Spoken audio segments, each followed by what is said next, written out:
All right, welcome back to Business Focus here on TV3. Now, for some of you who have visited some of the fuel stations, from what we understand, have already started increasing their prices of petroleum products. I've been joined in studio by the Executive Director of the Institute of Energy Security, Sanomo Asechi, and they actually made these projections that there's going to be an increase in petrol, diesel, and gasoline and other products as well. And he joins me in studio for a discussion on this. Thank you so much for your time. It's great to have you. We always, for the past 2-3 months, you don't come in with very good news when it comes to fuel price increases, you know, because now the projections that you've put out there is happening, because from our own checks, BDCs were selling diesel to OMCs at 3 cedis 10 pesos, but now are selling it for 3 cedis 24 pesos. Translating about 4.5% increase. And then also for petrol, the BDCs were previously selling to OMCs at 2 cedis 95 pesos. But currently, this morning, from our checks, they are selling to OMCs at 3 cedis 12 pesos, representing 5.7% increase. What exactly did you consider in making these projections, which we're seeing now? Good evening, Mr. Okanse, and good evening to your viewers as well. We wish that we could bring good news and good tidings to Ghanaians, especially when we have challenges in our own economic setup. What IES does is we look at the variables that drive fuel prices. And you understand very well that almost every fuel we buy today is imported because Temoyo Refinery is not working. What's the problem with the Temoyo Refinery? I'm sorry to interrupt you on this, but I know that the IAS has done some work on the state of Temoyo Refinery now. Because the last time I checked, I spoke to the CEO. He made the point that they're having a turnaround. They're posting figures, opposing the idea of even turning into a tank farm. So what is the problem? Temoyo Refinery as a plant in itself is healthy. Every maintenance that needs to be done has been done because they undertook a turnaround maintenance. So the plant is fit. Staff to work. There's the engineers and the technicians and all that. They are competent and they are good to go. Temoyo Refinery's problem is getting crude oil to work with. But we're a net exporter of crude, aren't we? Am I wrong on that? You aren't wrong, but you know that we can't dole out the crude oil from our fields to Temoyo Refinery. They need to buy it. True. After all, it's an international market. And so you don't treat it as a domestic one where you take your crude and go and give it to toll. They need to prove that they have the ability to refine it and make money. And so they should be able to source for this. In the past, that they have defended the fact that they have the capacity to refine the crude from the West Cape 3 point. In fact, they say they refine much more dirtier crude from Nigeria. And this, the sweet light crude that we produce here, they say they have the capacity to refine it. So what is the problem? Of course. How do we have a refinery in Ghana when we're talking like a Nigerian situation? They don't even have a refinery. It's quite unfortunate, but Temoyo Refinery have refined the local crude before. Just about a few months ago, they sourced for this crude from AOT somewhere later part of December 2016 and early 2017. That's when they got this 1 million barrels. And they have refined it. The assay was good. They had even more of ATK. And ATK is a premium product. It sells higher than that of petrol on the international markets. So they have the capacity to do it all right. But then it is not just having the competent staff and the good machine that does it. Administratively, how do you do your things?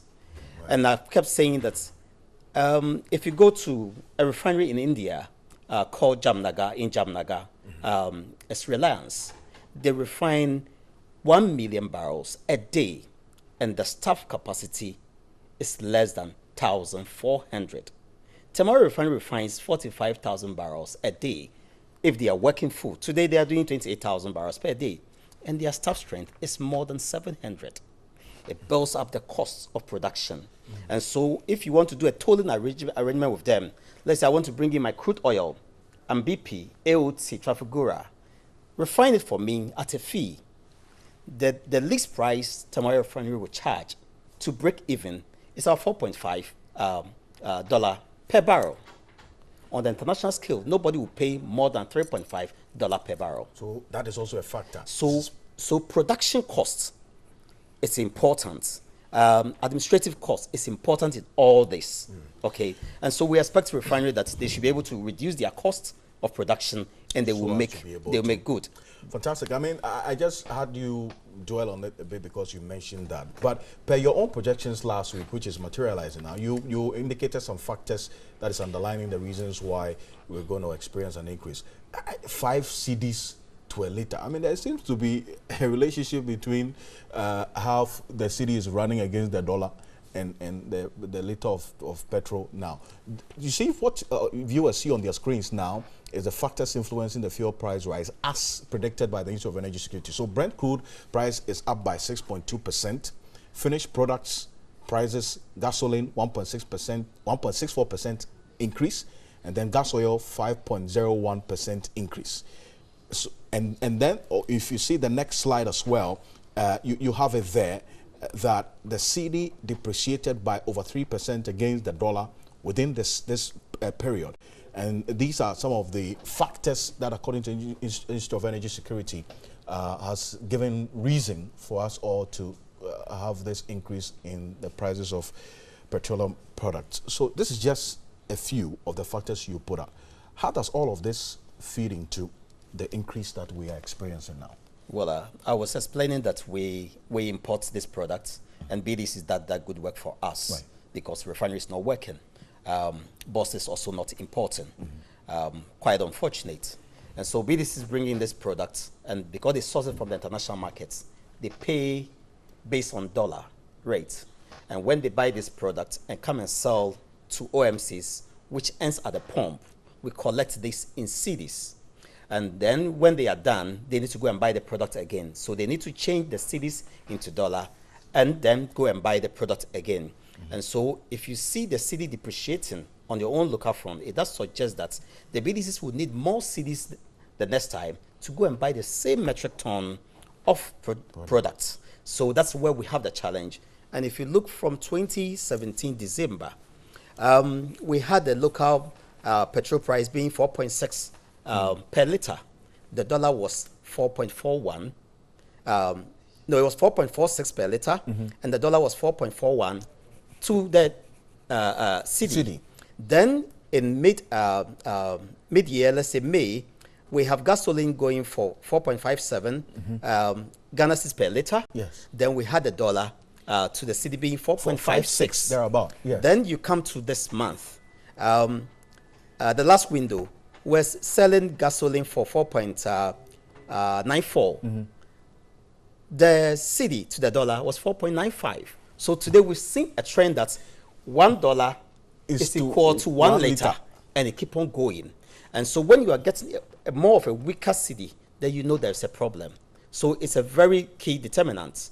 That is the strength of the currency. The strength of the currency. So long as the currency depreciates against the dollar, we're going to have to, or we're going to see an impact on the prices of petroleum products on the market because we are still importing finished products. Exactly. And just like any importer, be it Aboso, cans pepper dealer or tomato importer, where the cedi suffers, it means that you have to get more cedis to buy the same dollar, and then your cost of production or sourcing for this product goes up.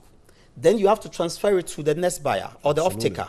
And so BDCs will increase their price to be able to accommodate this depreciation we're talking about to the OMCs. And then the OMC will finally also transfer the cost to the consumer. So this is where we stand today. So unfortunately, gasoline on the international market has also gone up. Yes. Between December 2017 and September now, petrol on the international market has gone up by 23%. It's not strange because just after we've gone through the winter comes summer. Summer fuel or gasoline is very expensive because in US, where they produce more of these products, you need to switch from a winter grade of fuel to a summer grade, one that is able to dampen the combustion of carbon monoxide and the rest. And so they have to introduce additives at a cost. You also understand that revelers, holiday makers, will travel, and so consumption of these products shows up. And in every economy where demand is high, definitely price will go up. Another unfortunate thing is that, unfortunate for the refiners, when it's summer, they have to shut down their plant to do maintenance. So when they shut down, it squeezes supply. Now, demand has gone up, supply is squeezed, and so the price of the products will go up. That's what happens. And so if we understand this very landscape well, we will know that by summer, price will be going up, and therefore, where is our strategic fuel stock, and how do we manage it? How do we buy a product as a country? And do we have to hedge it, or what? Do we need to support the BDCs in even hedging this product, and also hedging the cedi against the dollar? All these things have to come to play to be able to cushion us as we move forward. Such another point, because from what we've gotten on the market, our own checks on the market this morning indicates that the BDCs were selling diesel to OMCs at 3 cedis 10 pesos. But currently, as of this morning, it has increased to 3 cedis 24 pesos. That's about 4.5% increase. And then you expect that the OMCs will definitely pass it on to the consumer, that is you and I. And for petrol, the BDCs are now selling it to the OMCs at 3 cedis 12 pesos, as against the 2 cedis 95 pesos previously, translating about 5.7% increase. So that's what you should be expecting. I'm going to go for this quick break. When I come back, I'll find out from my guest what should be done. And then we'll go on to the Abossey Okai spare parts dealers who are raising concerns about the strength of the cedi. Kojo Oppong is going to be joining us very shortly to have a conversation on this. Stay with us here on Business Focus.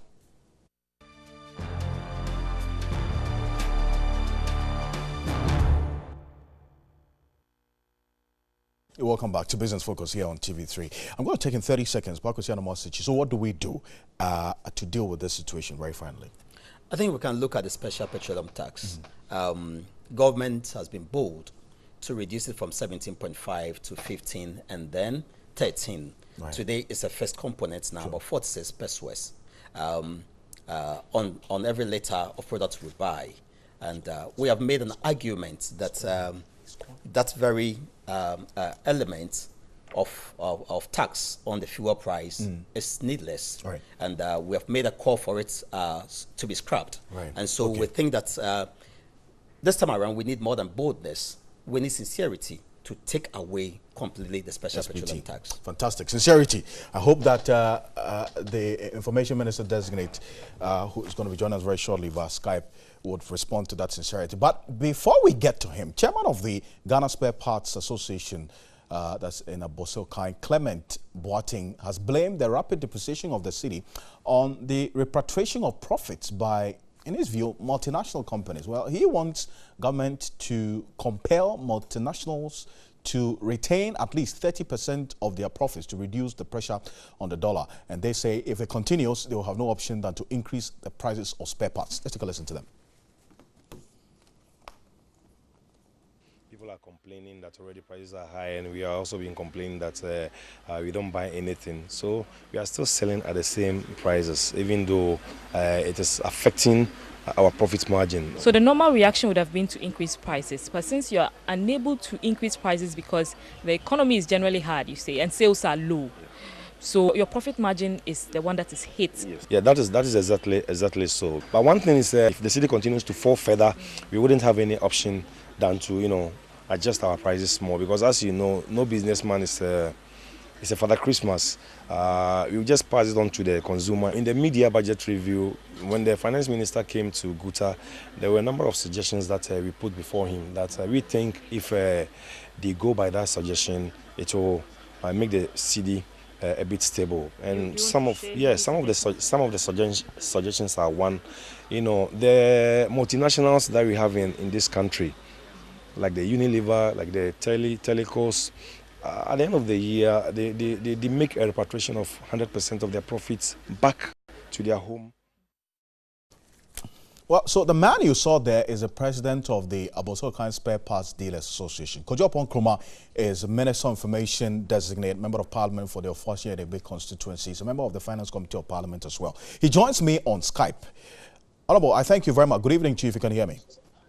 Good evening, Alfred, and thanks for having me. Fantastic. Now, I'm just going to have you respond to the Abossey Okan's Peppers dealer, I mean, the president of that union. They say they are not Father Christmas.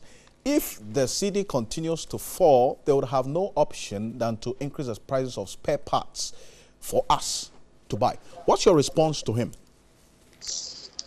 I think my response is that government, in the first place, has done a lot to ensure that with the kind of global currency tumbles that are taking place because of the strengthening of the US dollar, the Ghana cedi will still be able to hold its own. And indeed, the Ghana cedi has consequently performed, very well as compared to other currencies. If you compare it to the peso of Argentina, to the lira of Turkey, to the rand of South Africa, to the rupee of India, but in the face of the pressures from the US. And so government will continue with efforts to ensure that the pressure on the cedi is reduced, but government will also continue to encourage all actors to help us do the education and the explanation so that those who would have panicked and added extra pressure to what is already existent are dissuaded from doing so. So you mentioned that, for example, when you compare the cedi's performance to the Argentina currency, Turkey, we're doing well. But then again, see, if we compare ourselves with dwarfs, we always think we're tall, And so there are many who think that we're getting comfortable with such comparisons of such countries that are certainly not doing well. But when we refer to them and say the cedi is doing well, then, we tend to be, more of tickling ourselves and laughing at the same time. Alfred, what makes you think that the Indian economy is a dwarf economy? Or that the South African economy is a dwarf economy? I think that sometimes for all of us in this space, we also should be a bit calm when we are doing these analysis and asking these questions. The Indian economy is not a dwarf economy. The South African economy is not a dwarf economy. The European economy is not a dwarf economy. I think what we are saying is that ordinarily we would prefer that, having corrected the fundamentals, the currency will be performing like it did last year. Unfortunately, beyond what we have done, there has been a major incident on the global capital markets. And we draw attention to the fact that that particular incident, and if you compare the rates that are happening to other currencies, it shows you the extent of the problem. And it shows you how well we have held on in spite of the extent of the problem. It's not a comparison to dwarf economies. And I think that, the Ghanaian economy perhaps should not be spoken of in that kind. What is important is that government is embarking on a major exercise which is aimed at reducing the short-term pressure that has come currently. And that major exercise is ensuring that our stock of dollar today, which we argue and we have demonstrated has significantly improved, is made available to meet the demand. The reason, and you see, sometimes I hear people say, the ordinary man doesn't care, so let's reduce the conversation to that of the ordinary man. No, we have to explain to the ordinary man and bring him to that level of general understanding. What has happened is that we have enough reserves currently, we are earning enough foreign exchange currently, but the demand for foreign exchange has gone up because of the desire to expatriate hard currency. One of your persons from Abossey Okan alluded to that. Now, that demand for expatriation of currency has to be met with adequate supply so that the price doesn't go up. And that's what the central bank is doing. What remains now is for you and I, instead of, with great respect to you, making comments that this is to understand, explain to everybody else to understand, and also explain so that we take away the unnecessary panic that could set in if we keep on that track. Now, so what would be your response to, for example, some other economists who raise concerns about the decision to pump in more dollars to sustain what they describe as a weak cedi? So why do we have to go on that trajectory when it is not a sustainable intervention we want to make? So again, for anybody who follows these matters, when somebody says that the Bank of Ghana is pumping in cedi, what does it mean? What it means is that the Bank of Ghana is releasing hard currency to meet the demand. If, for example, on a weekly basis, people demand $100 million, and now because of an increased demand, people are demanding 120. If you keep supplying 100 million, what will end up happening is that because there is increased demand, price will begin to go up. So you must bring some equilibrium by ensuring that there is enough supply to meet the demand. And what we are saying is that there is already enough reserve, as has been demonstrated. And what the central bank is now doing is to make that reserve available. What we should not be doing is kicking up the panic that, oh my gosh, something extraordinary is happening, and therefore everybody needs to compare their currency to dollar. Because the moment you do that, and the moment you don't nuance the reportage, what will end up in affecting market, and then now supply needs to be shut down. So to those who say that that is not sustainable, if we were at a time where we didn't have enough reserves, or we were at a time where we were not earning enough dollar, and remember now our dollar reserve has gone over 7 billion. Remember now that our balance of trade and balance of payments has gone into positive. And so if we are now at this stage, then ensuring that demand meets supply and therefore cutting out the tendency to increase price cannot be an unsustainable thing, because we are earning and we are holding enough reserves. Fantastic. The important thing to do is for us to continue to communicate and explain, for those who understand, to communicate and to explain, so that we do not cause unnecessary panic in the system. Fantastic. So, and that's the explanation that I needed from you, which you have given in response to this position that some have actually espoused as well. Now, the Standard & Poor's ratings has also generated some reaction, and indeed, from B- to B is good. But then we have been to B+ before. So the question is, how do we sustain this positive indications that we're seeing? I think that's really supposed to be the most important concern here. And I think it's a fair concern. If you would recall, the last time Standard & Poor's put us on B+ was 2008. The last time Standard & Poor's put us on B+ was 2008. Since then, we have come down gradually. In the last administration's tenure, from B+, we came down gradually to B-. In the last 1.5 years, the Akufo-Addo administration has worked strenuously to fix the fundamentals. And that is why Standard & Poor's says that when they examine, they can put us back up to B. We are not even back up to B+ where President Kufuor left us. We have money to take us back up to B. We still have some more work to do to take us even up to B+. That is the first step.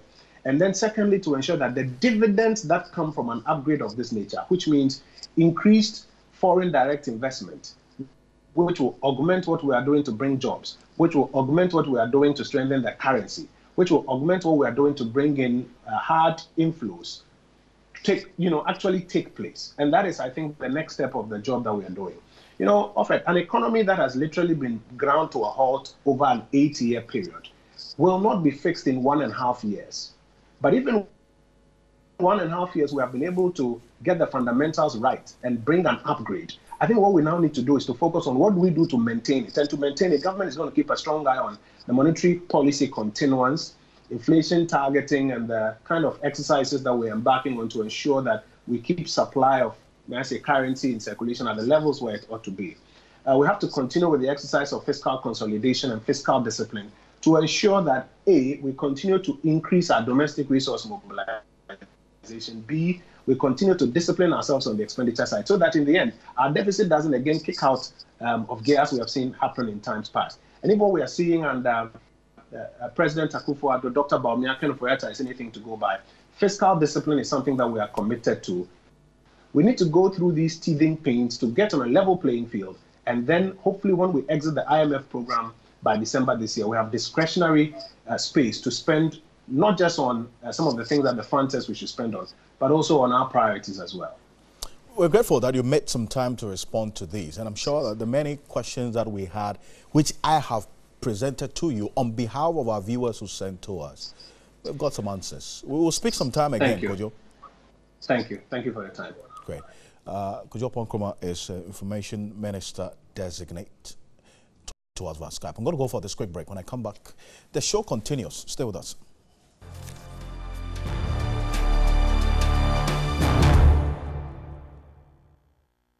Welcome back to Business Focus here on TV3. My name is Alfred Okansi.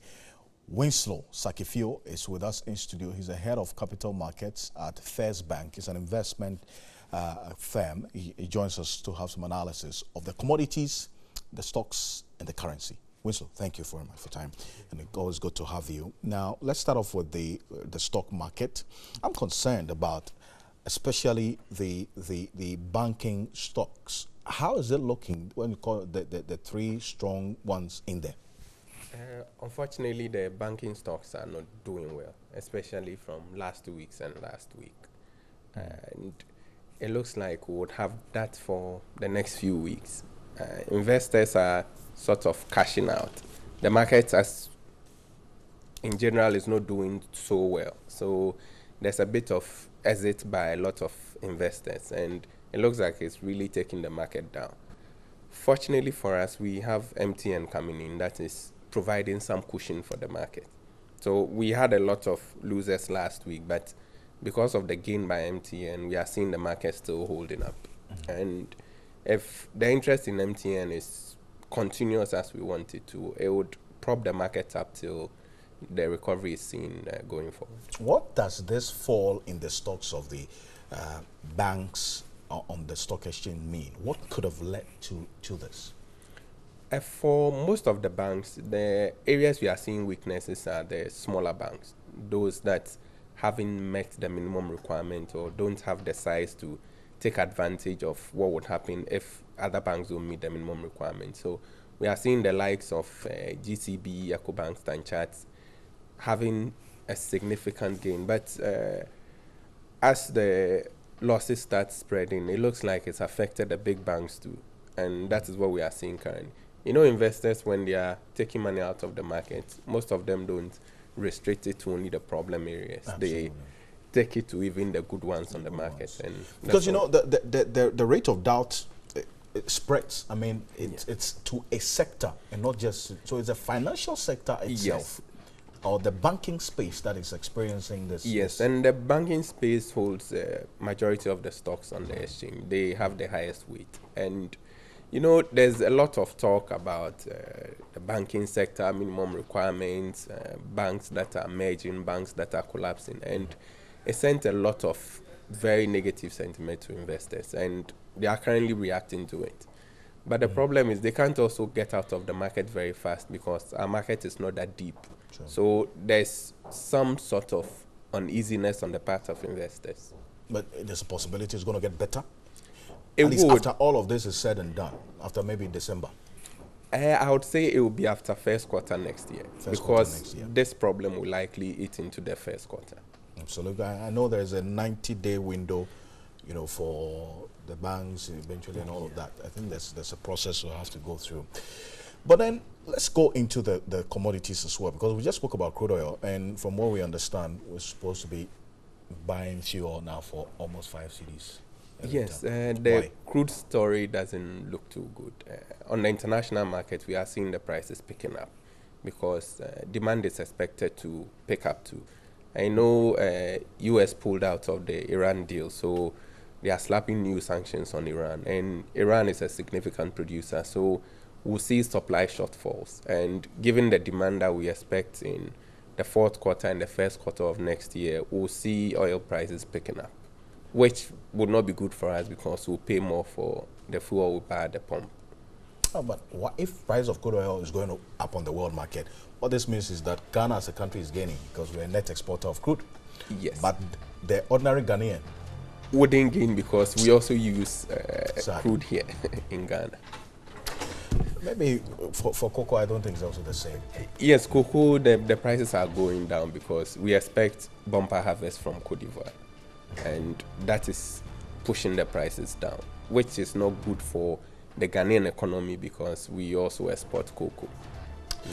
Fantastic. Winslow, as always, it's a great joy talking to you, except that you don't bring good news sometimes, unfortunately. But thank you. Winslow Sakifio is head of capital markets at First Bank Investment Firm, always helping us every other Monday for us to understand how the week will look like on the stock market. But on behalf of the rest of the team, I want to say thank you very much for staying with us here on Business Focus. Still stay with us on TV3 as we get into News 360. My name is Alfred Okanse. Good evening.